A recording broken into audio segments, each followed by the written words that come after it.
Harold Jennings owns a manufacturing company called C&H Safety Pins. He says he is just one of the businesses in that area contacted by Virgil Malicoat. The purpose was to sell Jennings advertising on matchbooks or T-shirts or pens and pencils. Jennings didn't know what he was getting into. He wanted us to buy like 200 T-shirts at one time. We said, no, that's kind of drastic. Let's do an experimental run on them and see how it goes. But he sold some down here to Howard Industrial Sales, and came back and told us that they wanted white T-shirts, and they told us they wanted brown T-shirts after we found out about 3 weeks later.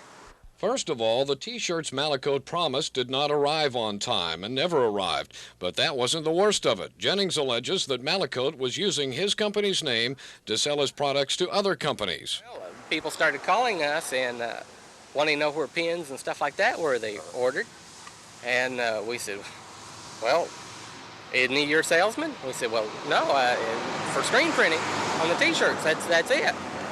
But they had the impression that he was our salesman, and our cards that he was supposed to put for T-shirts on, he was written across it, salesman.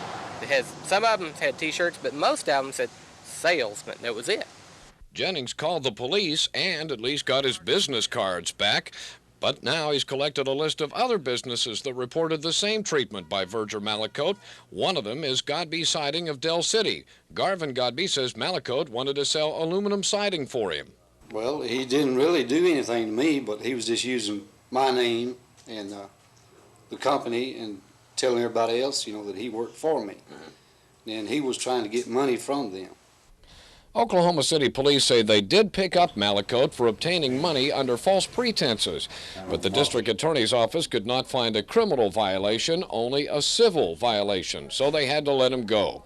I checked with an assistant district attorney in the civil division who says now they may have something to go on. What we are prepared to do right now from the information you've given me is file an action on the Consumer Protection Act that there has been a violation. In addition, we would refer their complaints to the Oklahoma City Police Department for further investigation to determine if there is a criminal violation that we can prosecute and get a conviction on.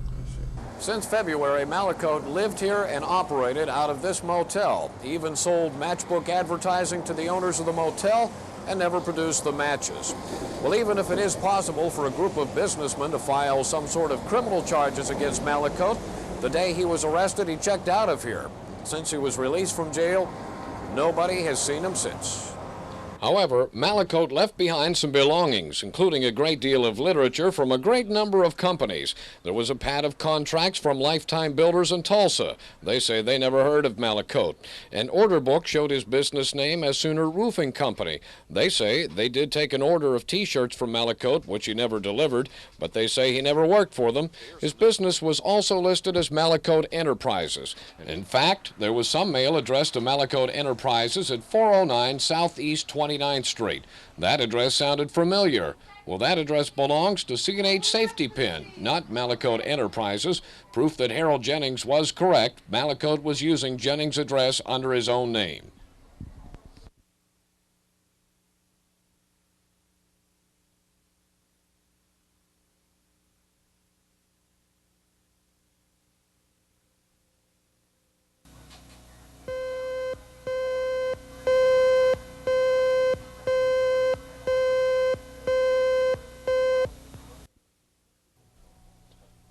In Your Corner heard from Clifton McCoy, who had just paid $285 to have his roof spray painted. A couple of men in a pickup just stopped at his house and told him spraying the roof would prevent it from leaking for 20 years.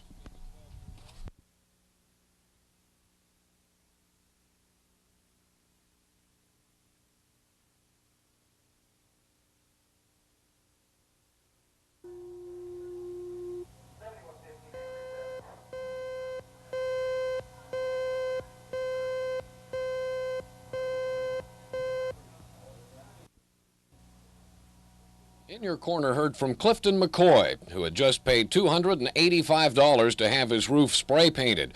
A couple of men in a pickup just stopped at his house and told him spraying the roof would prevent it from leaking for 20 years. They said they had a deal to spray on that would last 10 years, and they stopped all the leaks and everything, and so they talked me into it there, and they said it wouldn't cost over $30 or $40, and then they raised it on up to $75, and then they got up to about $150, and then on the last you said you owe me $285. Clifton's son-in-law had heard about the roof spraying scam, so they canceled Clifton's check. Clifton wisely got the license number of the men's pickup truck, which was traced to a man in Spiro, Oklahoma. Well, Spiro police said they were aware of the band of gypsies there and had heard they were operating in Oklahoma City, but they'd done nothing to be arrested for in Spiro. We traced a label on a paint can to the SEB paint store, where I learned that many gypsies were operating the roof painting scam in Oklahoma City. They buy aluminum paint and thin it down with gasoline, rendering it useless. I saw a person there who appeared to be a roof sprayer, but denied it. How you doing? Are you in the roof spraying business? No, sir, I sure am. Cool. Well, he had all the equipment and supplies for roof spraying in his truck, and he fit the description of the gypsies. The district attorney's office has been working to halt the roof spraying scam here. Assistant Frank Walda told me of their investigation. We have issued a warrant for a person that we believe to be a juvenile, issued by the juvenile court here in Oklahoma County, to pick him up and bring him before the court. We also have a couple of warrants that were issued by the Oklahoma City Police Department for other named individuals that we are currently looking for. The charges that we have are obtaining money under false pretenses. Typically what happens is that consumers, homeowners, are charged for more services than what are rendered. If the roof has 1,000 square feet, they might be charged for 2,000 square feet. Or they might be quoted one price for materials and a certain amount and then charged for materials which were in fact not used. They do roof spraying, they will asphalt driveways, they will do tree trimming and spraying for insects, things of that nature. The majority of the people that they take advantage of are elderly, although not exclusively so.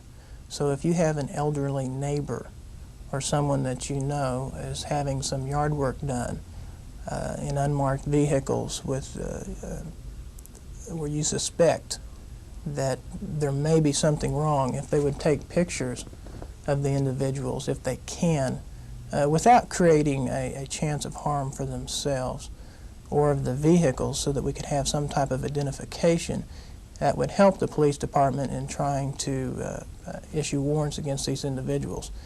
Walda says because of the extreme difficulty in identifying the gypsies, pictures of them and their vehicles might be the only pieces of evidence that could lead to the arrests of the rip-off artists.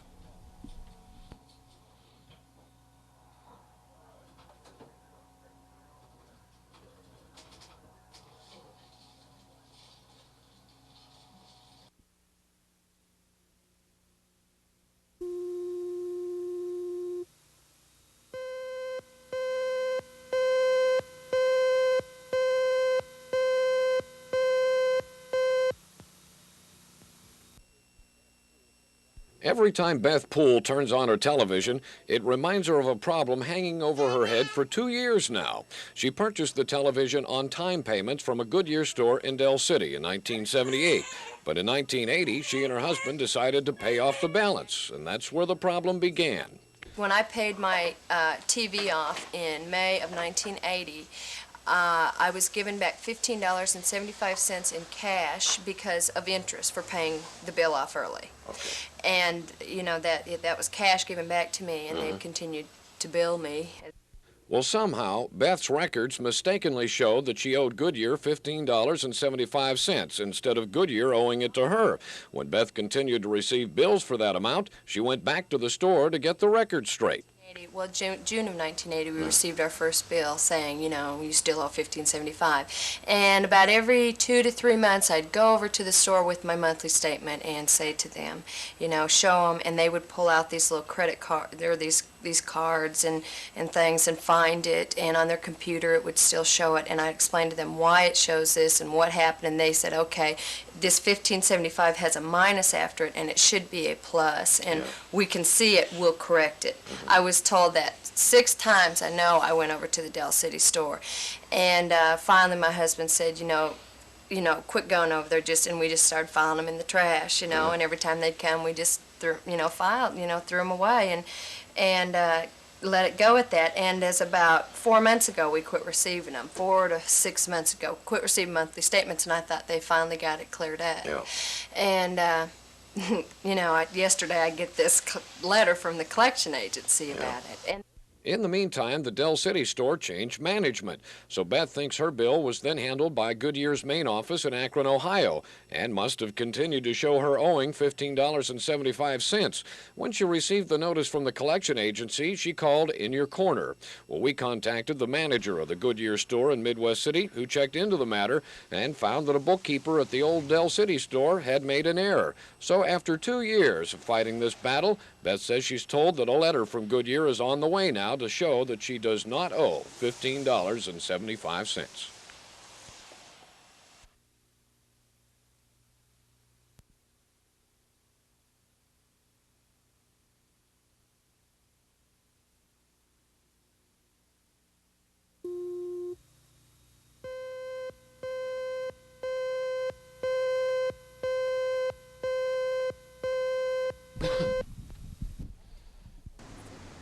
Paula Quinton told me she was embarrassed and humiliated when police came and arrested her at her home one Sunday afternoon. She said the arrest was for an apparent bogus check charge at a Midwest City supermarket she'd never been in. 2 policemen came to my door and asked if I were Pat Quinton. And I told them I wasn't. They asked me if I had ID showing otherwise, and I said, sure I do. I gave them my driver's license and my place of employment ID. And they took it and went to their car. And I followed them. I said, what is the charges here, you know? And they said, it's bogus check. And I said, well, my husband said, what have you done, you know? And I said, I haven't done it, I promise, you know, I haven't wrote a hot check. Well, Paula says she didn't do anything, but no one would believe her. She says somehow Oklahoma City police had her confused with a person named Patricia Ann Johnson. Well, Paula's full name is Paula Annette Johnson Quinton. Somehow the mix-up continued through the sheriff's office and she was put in jail. Bond was set and she was released on $150 bail. Paula called Midwest City officials who said they would call Oklahoma County to straighten it out. But when she went to her arraignment, nothing changed. When they called the dismissal list names, my name wasn't on there or her name wasn't on there. So they began calling them one by one, and they called Patricia Ann Johnson, and I went up there and the judge asked me straight out, is that your correct name? And I said, Your Honor, it is not my name at all. I'm not that person. I have no idea even what this is about. And he said, well, do you have an attorney? And of course, being told it would be taken care of, I hadn't got an attorney. And he said, well, you're going to have to get this taken care of some other time. You just need to go over here and be processed with these other people, which meant go back to jail and be mugged and fingerprinted again. We asked Chief Judge William Myers how this could happen. Each Friday morning at 9 o'clock, there are approximately 100 persons who have been given bond at the city jail who come over for what we call our initial appearance. At that time, all the judge really tries to do is make sure they understand what the charge is against them, that they know when their preliminary hearing is set, and a determination is made as to whether she'll have a private lawyer or whether the public defender will be appointed in an appropriate case. That judge is not there to determine whether they're guilty or not guilty, or concern himself really with the merits of the case, but just procedurally to get the matter started.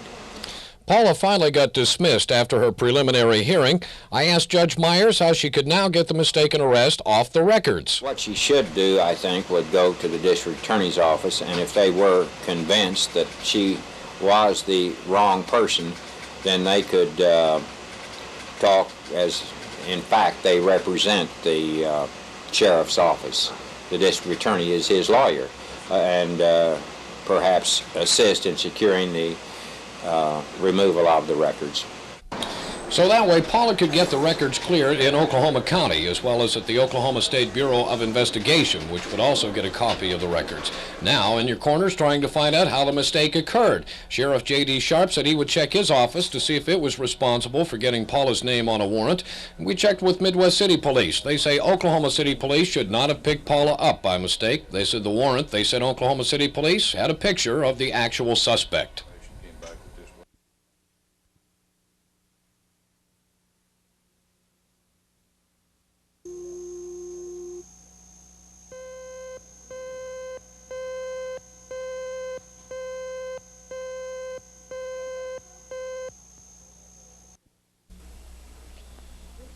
Bruce Kimbrell of the Northwest Oklahoma Epilepsy League called In Your Corner. Bruce wanted to bring an old law to our attention, which he says lowers the morale of epileptics when they find out about it. Most of the people are not aware of this law. When they read it, they're shocked that it would even be still there. Some of the people are, since it was brought up the first time, and not just sterilization, but they asked for castration. And this is what the rider they put on it, and then it was turned down. But they're afraid this will be brought up again, and this will be put into law that for full castration of removal of all organs from the person with epilepsy. Here's what Bruce is talking about, a state statute that calls for the sterilization of men and women patients about to be released from state institutions or prisons who are likely to be supported by the state or other charity and are afflicted with hereditary forms of insanity that are recurrent. And here's the list: idiocy, imbecility, feeble-mindedness, or epilepsy, it says. And it goes on to include habitual criminals convicted of a felony 3 times. Well, Bruce says epileptics don't like being lumped in with what are referred to as hereditary forms of insanity. People like Martin Luther had epilepsy, St. Paul had epilepsy, Tchaikovsky did, Dante. It's not a form of insanity. Some very brilliant people have had it. And it is a disability, and it is not hereditary. And it's been proven it's not hereditary. Well, Bruce told me he's contacted several state legislators in an effort to get the law changed, but hasn't had much luck. I've talked to senators, governors, and people running for governor, and most of them, even when I showed them the law, said, "Oh no, that's been taken off years ago," but when in fact it wasn't taken off. Dr. Michael Goodrich, the medical director of the Mercy Hospital Epilepsy Center, agrees with Bruce's objections to the law. There have been certain reports of certain personality traits in people with certain kinds of seizures. That does not necessarily correlate with insanity, and there's been no study correlating directly seizures and insanity. There are certain of the epilepsies that have been found to have some hereditary factor. However, even in those few epilepsies, there is an incomplete penetrance pattern, and what that means is that even though the patient may have the gene for developing seizures, they may not necessarily have them. Well, it's late in the legislative session at the state capitol, but In Your Corner began looking for a state legislator who might be willing to do state epileptics a favor and get that law changed. And Representative Ben Brown from here in Oklahoma City has such a measure. We've talked to him. He's very friendly toward this effort. And consequently, if we can get it out of committee, then we'll get this eliminated from the statutory provisions this year. If not, we'll come with a separate bill next year.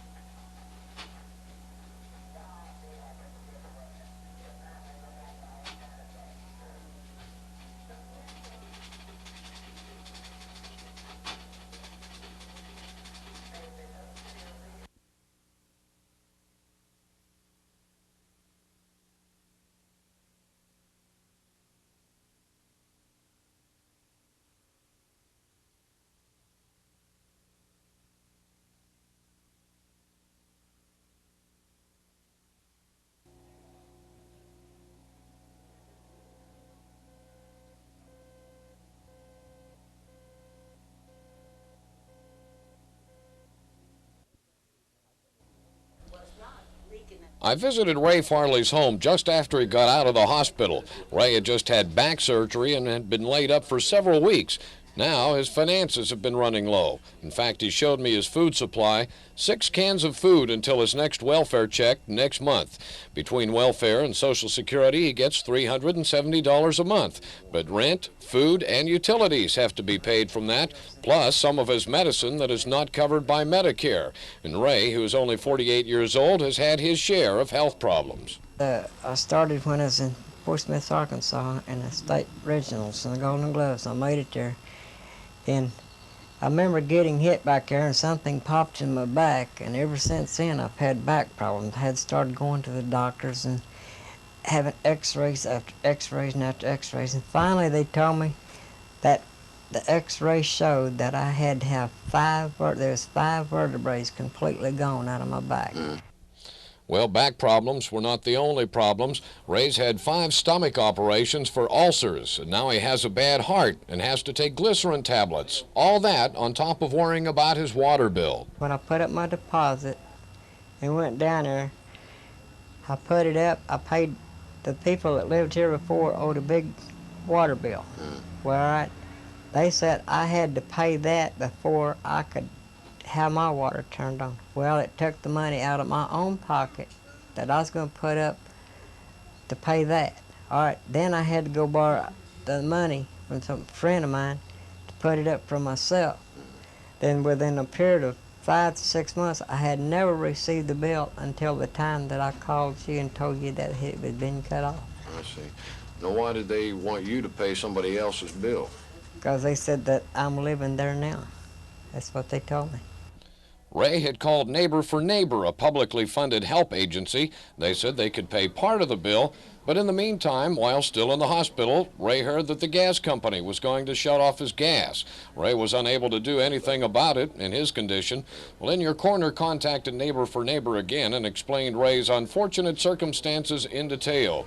Dorothy Fields, who helps many people with difficulties, said she would be able to give Ray a little extra help this time. We are an emergency help service, and usually we can negotiate with the different utility companies when they get down to the cutoff or whatever, and we can negotiate with them that we can get it left on or make a deal with them of some kind that'll be very helpful. And like later, if he needs something else, well, he can just call. Usually we help one time, but in instances like this, everybody's case is an individual case. Yep. And we'll reevaluate it again if he needs more help, in the future before he gets back on his feet. And I understand they were trying to hit him with the previous renter's water bill. Yes, he didn't have any proof of when he moved in there or something to that effect. So he had to pay that bill in order for him to have service. Plus a deposit for Plus a deposit for himself. Okay, so that's all. That part's taken care of, and I understand there's also an outstanding gas bill. Yes, What do you know and about we that? took care of that, but we'll keep it on for at least a couple of months. He won't have any trouble with that. I see. Okay.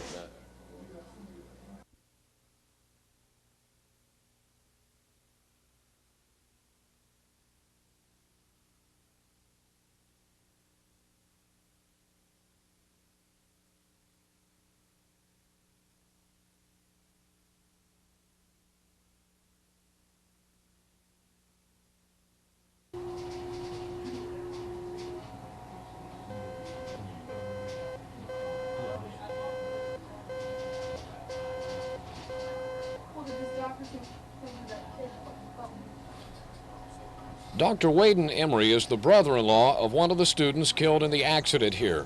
The driver of the pickup truck was charged with driving under the influence of alcohol and running a stop sign. The official account says the driver slowed for the sign but kept on going.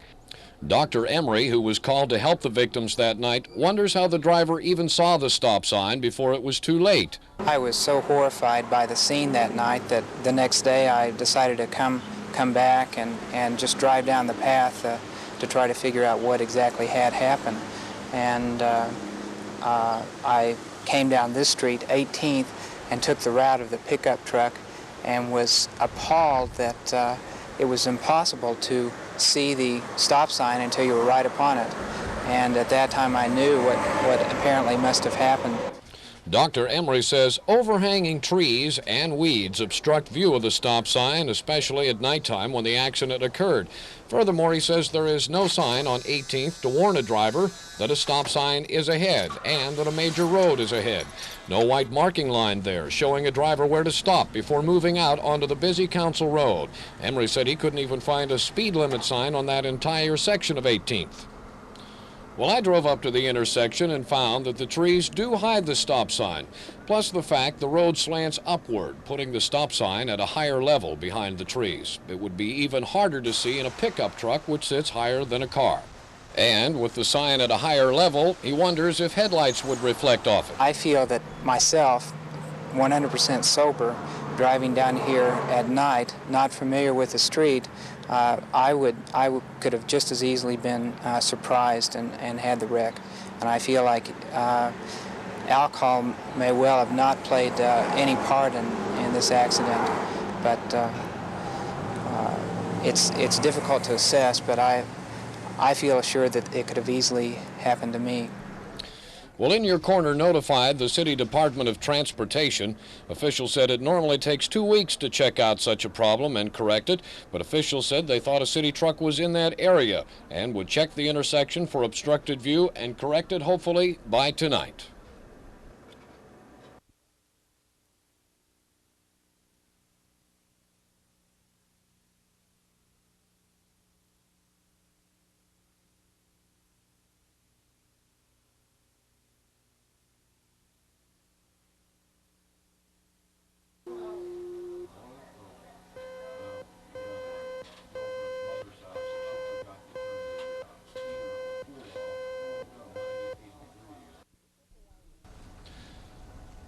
It took a while to find the Spring Creek Memorial Gardens. It's located at Memorial and County Line roads, but from the road, I couldn't tell there was a cemetery there until I was on top of it. From a short distance away, it still looked like a field of weeds. The road into the cemetery is unpaved and full of holes, made worse by the recent rains.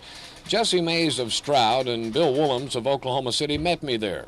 They said they had several family members buried at Spring Creek. They came to decorate their graves, but had some trouble locating them. We've had it probably 16 years, and it's never been maintained very good. We talked to guys 3 years ago out here, my other brother-in-law and I. Never got any satisfaction out of that. And we tried yesterday to call the lady here where the phone number is on the bulletin board down here, and she hung up on us, told us not to call her. And my wife called her back, tried to apologize to her and wanted to ask her some questions. She told her not to call back anymore and hung up on her again. And so that's when we got a hold of you. Jesse Mays says when they purchased burial plots here, they were assured there would be paved roads and well-maintained grounds. He said they've had plots at Spring Creek for about 16 years, but nothing's been done. Well, it should be kept decent where people could drive in and out of it. You can see what shape the roads are, and how the fence and the outline's been maintained, and you can sure see why the inside of it has been maintained here. And it's awful depressing to come in to try to decorate a grave and see something like that. I took a look around Spring Creek for myself, and it appeared Jesse was right. The only place the weeds were mowed was where families had done it themselves. In several spots, I found gravestones that were sunken into the ground and half covered by mud. Cemeteries are supposed to be places of respect, peace, and beauty, but it takes regular maintenance to keep them that way. Look at the result of this recent burial. The grave site, not properly covered. Water now fills it. Flowers and wreaths left here just to rot. How would you like to find the final resting place of one of your loved ones looking like this? Well, I ran into another family that couldn't even find their burial plots they had purchased 18 years ago. They said they called the Spring Creek office for help. Well, they sure don't answer the phone. He called and I called. They don't answer. The couple said the map of the cemetery was no help in finding their plots because the weeds were so high and the driveways were partially grown over. Man come to our door one time and he was from Spring Creek. He wanted to sell me a marker. And I said, well, we was out that cemetery the other day and I don't know that I even want to be buried there because it's growed up so, you know. I called the Spring Creek office on Classen Boulevard and was told attorney John Merritt owned the cemetery. The office said they were unable to mow the cemetery lawn because of the wet weather recently. However, we found other cemeteries were able to mow since spring began. Others did not have sinking grave markers, a lack of care in general. Merritt's office said the cemetery would be mowed. When I went back today, I found that it had, but a woman whose husband was buried here told me it still was a mess. She was upset because her husband's grave was underwater and she could not decorate it. Carolyn Rohrbaugh, who is in charge of Spring Creek maintenance, met me at the cemetery and explained the problems. She said when Merritt bought Spring Creek 4 or 5 years ago, he inherited problems such as improper bases to support grave markers. But she said when they get a complaint, they fix it. She said the owner also inherited financial debts, which he's been taking care of on his own. But she said they plan to make Spring Creek as beautiful and well-maintained as others in town. She said many of the others are owned by large corporations, which have more money to manage the cemeteries. She said they just have to improve theirs at a slower pace. But she says a full-time maintenance man has been hired to care for Spring Creek. Weeds will be cut, grass planted, a sprinkler system is planned, and the roads will be graveled.